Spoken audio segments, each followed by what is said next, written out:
श्री असदुद्दीन ओवैसी जी।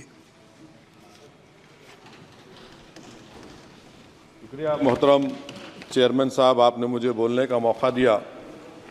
मैं शुरुआत में बताना चाह रहा हूं कि मैं हुकूमत की तरफ से लाए गए इस रेजोल्यूशन की मुखालिफत में बोल रहा हूं और मैंने अमेंडमेंट्स भी दिए हैं प्रेजेंट एड्रेस के लिए। और चेयरमैन साहब, आप उर्दू को जानते हैं। किसी एक शायर ने शायद बरसर इक़्तिदार जमात के लिए ये शेर कहा होगा कि उसूल बेचकर मसनद ख़रीदने वालों, निगाह अहले वफ़ा में बहुत हक़ीर हो तुम। वतन का पास तुम्हें था न होगा कभी कि अपने हिर्स के बंदे हो, बेज़मीर हो तुम। इज़्ज़त नफ्स किसी शख्स की महफूज नहीं, अब तो अपने ही निगहबानों से डर लगता है। डंके की चोट पे जालिम को बुरा कहता हूँ, मुझे सूली से न जिंदानों से डर लगता है। मोहतरम चेयरमैन साहब, मैं आज इन लोगों की तरफ से बोल रहा हूँ जो दिखते तो हैं, जिनके बारे में बात तो होती है मगर उनकी कोई नहीं सुनता। मैं उनके बारे में बोल रहा हूँ जिनके बारे में वज़ीर आज़म मोदी ने कहा था कि घुसपैठी है। मैं उन बेटियों और माओं के बारे में कह रहा हूँ जिनके बारे में मोदी ने कहा कि ज़्यादा बच्चे पैदा करते। मैं उन मासूम नौजवानों के बारे में कह रहा हूँ जिनको मॉब लिंचिंग के ज़रिए मारा जा रहा है। मैं उन बेज़ुबान माँ और बाप के बारे में बोल रहा हूँ जिनकी औलाद आज इस हुकूमत के गलत कानून के चक्कर में जेलों में सड़ रहे हैं। सर, मैं दस्तूर जब इस ऐवान में बन रहा था, संविधान बन रहा था, तो उस वक्त अलहदा वोटर लिस्ट और इंतखाबी रिजर्वेशन की बात आई तो उस वक्त के हमारे फाउंडिंग फादर्स ने, हमारे बुजुर्गों ने, दोनों समुदाय के हिंदू और मुसलमानों ने फैसला किया कि हम इस पर राज़ी नहीं होंगे। बल्कि उन्होंने क्या कहा था हमारे फाउंडिंग फादर्स ने, उन्होंने मुखालिफत की थी अलहदा वोटर लिस्ट की और इंतखाबी रिजर्वेशन की। उन्होंने कहा था, I quote sir, it is the duty of majority community to ensure that minorities are elected in the representative numbers. BJP मुसलमानों की नफरत पर जीतती है और मुसलमानों के नाम निहाद मसीहा मुसलमानों के 90% ज़्यादा वोट हासिल करते हैं, मगर फिर भी इस ऐवान के दरवाजे नहीं खुलते मुसलमानों के लिए और सिर्फ 4% मुसलमान जीत कर आते हैं। सर, संविधान सिर्फ एक किताब नहीं है जिसे चूमा जाए, संविधान एक किताब नहीं है जिसे दिखाया जाए, संविधान एक सिंबल भी है, मगर संविधान एक हमारे बुजुर्गों के ख्वाबों की किताब है।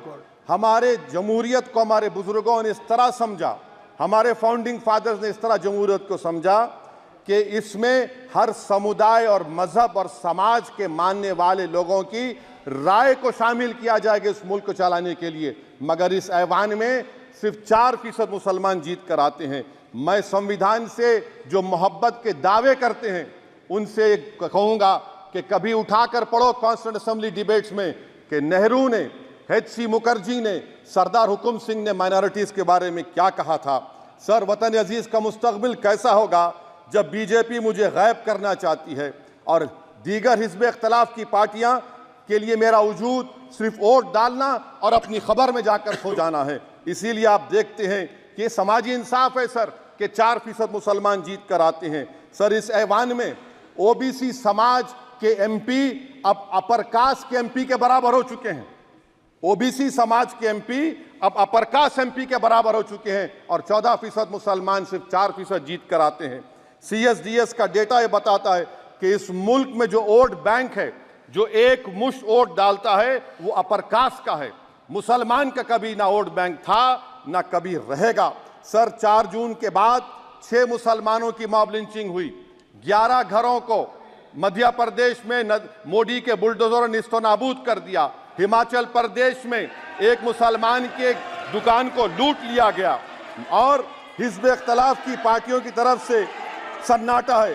शायद अब वक्त आ चुका है कि लफ्ज़ मुसलमान का नाम लेना भी अब उस पर पाबंदी आयद कर दी जाएगी। सर, मैं ये बात बताना चाह रहा हूँ कि नरेंद्र मोदी को जो मैंडेट मिला है। एक मिनट,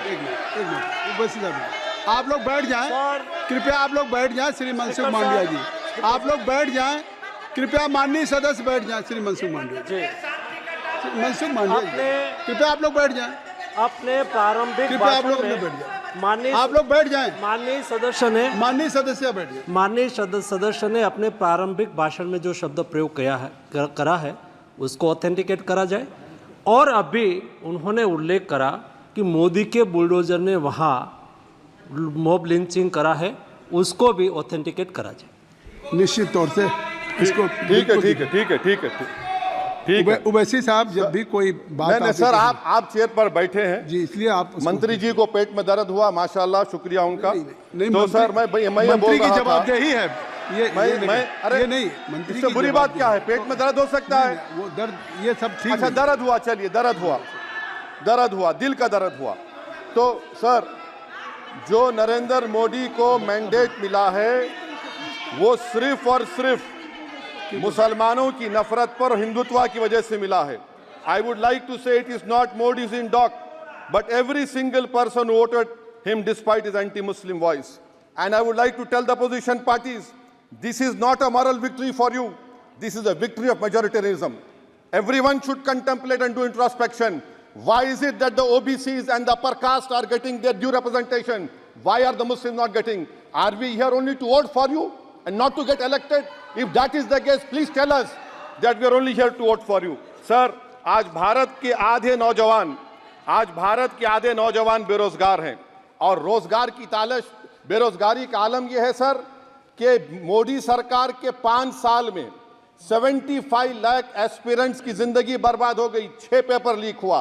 बेरोजगारी का आलम यह है सर कि रशिया जा रहे हैं, वहां जाकर अपनी जानों को दे रहे हैं। बेरोजगारी का आलम यह है कि नरेंद्र मोदी रोजगार का कैंप चलाती है नौजवानों के लिए कि तुम इजराइल में जाकर काम करो, उनको कैनन फॉडर बना रही है ताकि फलस्तीनियों की जायदादों को हड़प कर सके। ये भी कंक्लूड कर। अरे सर मेरा टाइम है, कहाँ टाइम है सर? आप ये टाइम ले लिए मेरा सर, मैं 2 मिनट दीजिए। ये विश्वगुरु की पॉलिसी है, इजराइल को 27 टन हथियार जा रहा है। 9 मिलियन भारत के लोग गल्फ में काम करते हैं, क्या असर पड़ेगा? 47,000 इजरायली फलस्तीनी मार चुके हैं।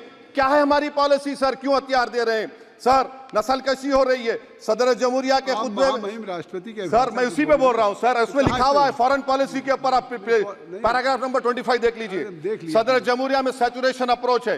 क्यों नहीं मोदी सरकार माइनॉरिटीज को फ्री स्कॉलरशिप को डिमांड करती है सर? उसको आपने बजट कम कर दिया सर। बनारस का बुनकर 18 महीने से मंडी का शिकार है, सूरत और बेंगलुरु जा रहा है सर। आखिरी बात कंक्लूड कर रहा हूं, आखिरी बात सर, पनून केस में निखिल गुप्ता, मोदी ने कहा था कि हम घर में घुसकर मारा, तो निखिल गुप्ता को किसने ऑर्डर दिया था पनून को मारने का?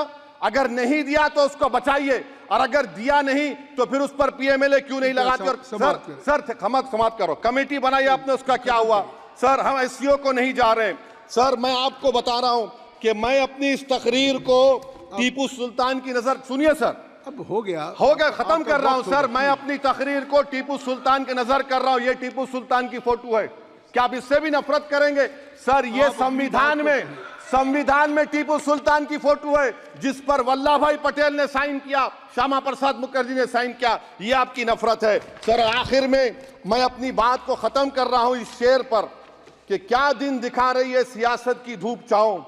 जो कल सपूत थे वो कपूतों में आ गए, थे इस कदर अजीम के पैरों में ताज थे, इतने हुए जलील के जूतों में आ गए। बहुत बहुत शुक्रिया सर। श्री गौरव गोगोई जी। धन्यवाद सभापति महोदय।